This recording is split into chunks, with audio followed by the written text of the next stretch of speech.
Hi again everyone, it's Mel at Stocksbridge Guitar Tech.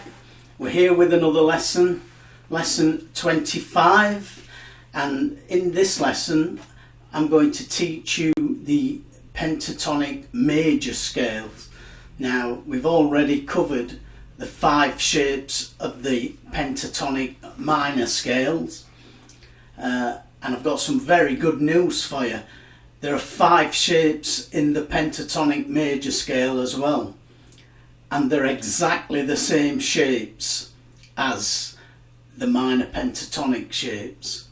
So that's the good news.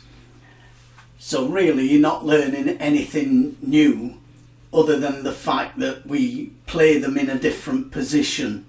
So for example, minor pentatonic shape 2 is actually major pentatonic shape 1. So let's zoom in and let's have a look in a bit more detail at these scale shapes. The reason why these pentatonic shapes work as both major or minor is because every major scale has what's called a relative minor scale, and every major triad 3-note chord has a relative minor chord, and vice versa. So every minor scale has a relative major scale, and every minor triad has a relative major triad. So for example, we play a C major, the relative minor is A minor, which we can find by just walking down from our root note C 3 frets. 1, 2, 3 gives us the open A, so we know that C major and A minor are relative to each other. So we can do this with any triad, any 3-note chord. So here's our A major bar chord. So to find the relative minor to this A major, we'd walk down 3. 1, 2, 3, which gives us F sharp. So F sharp minor is the relative minor of A major,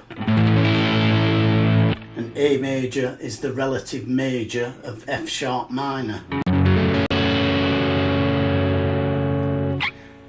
Now this is useful to know because it means if we were soloing in that key of F minor, F sharp minor, sorry, we can use the F sharp minor pentatonic scale, but we can also use the A major pentatonic scale because they're interchangeable.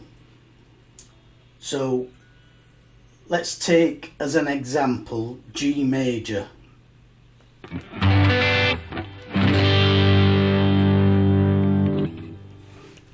So the major pentatonic scale shape number 1 for G major is the same as shape 2 of the minor pentatonic. So if you remember, we did the E minor pentatonic scales and shapes a while back. So shape 1 is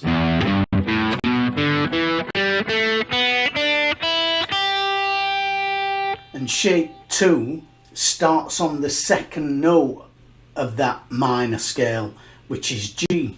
So shape 2 is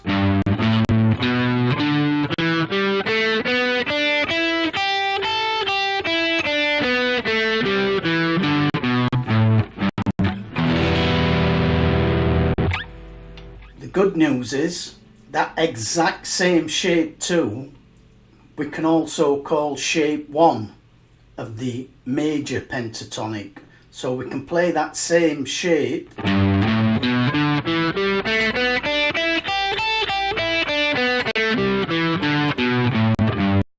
over a G major chord.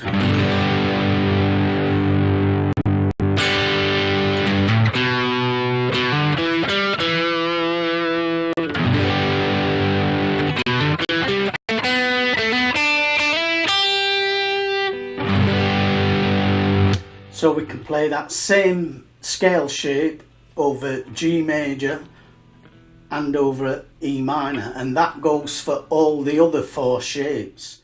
So we can play shape 1 of E minor, we can play that over G major as well, but it would become, in this case, shape 5 of the major pentatonic.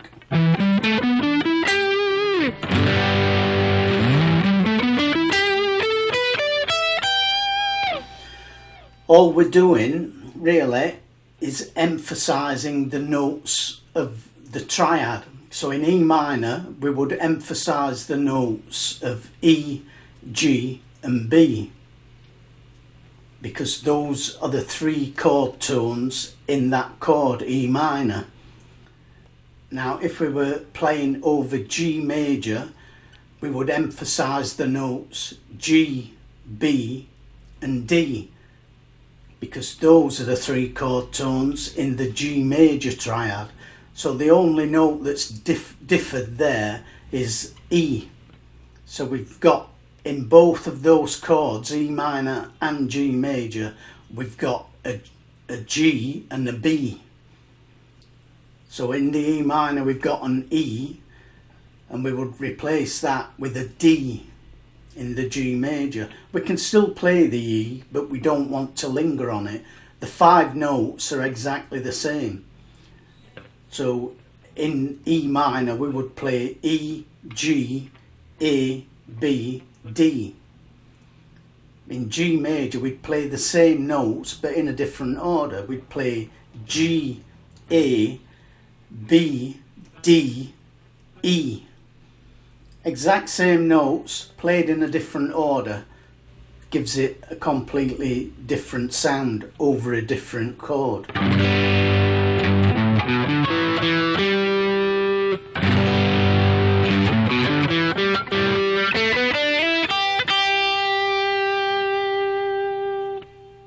Just remember that the 5 minor pentatonic shapes that you've already learned, you can also apply to a major chord, as long as it's the relative major chord to whatever minor chord you were playing over.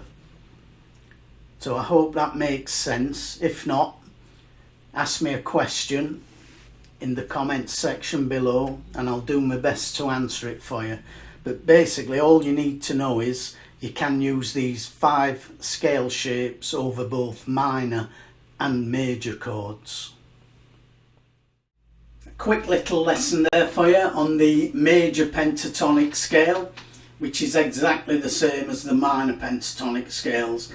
It's just that we put them in a different order. So for example, minor pentatonic shape 2 becomes major pentatonic shape 1.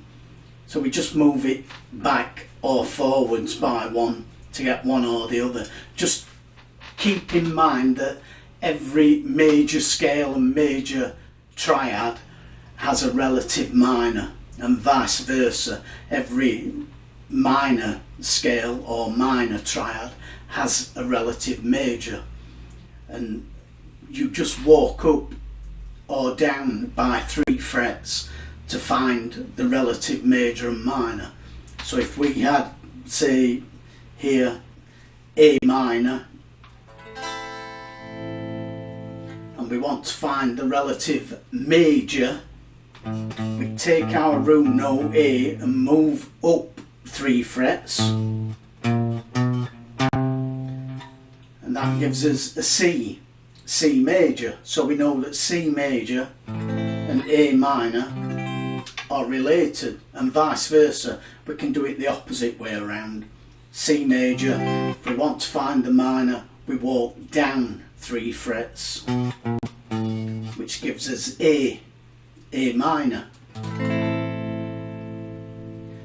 And you can do that with any root note. So we could do it on the 5th string here. We've got a D minor. If we wanted to know the relative major to that D minor, we would walk up 3 frets. And which would give us F. So F major is the relative major to D minor. It's very easy. The more you do it, the more it makes sense. But in the description below, I will put a link to a diagram that shows you the 5 major pentatonic shapes in G major, and you will see if you study them that they are just exactly the same shapes as the minor pentatonic, but they're just in a different order, that's all. So nothing really new for you to learn, but a new concept to get your head around, that you can mix and match these pentatonics to suit either a major or a minor context. So I hope you found this lesson useful today. As ever, please do subscribe, click the little bell, and I will see you for lesson number 26 shortly. That's all for today. Thanks for watching, and bye for now.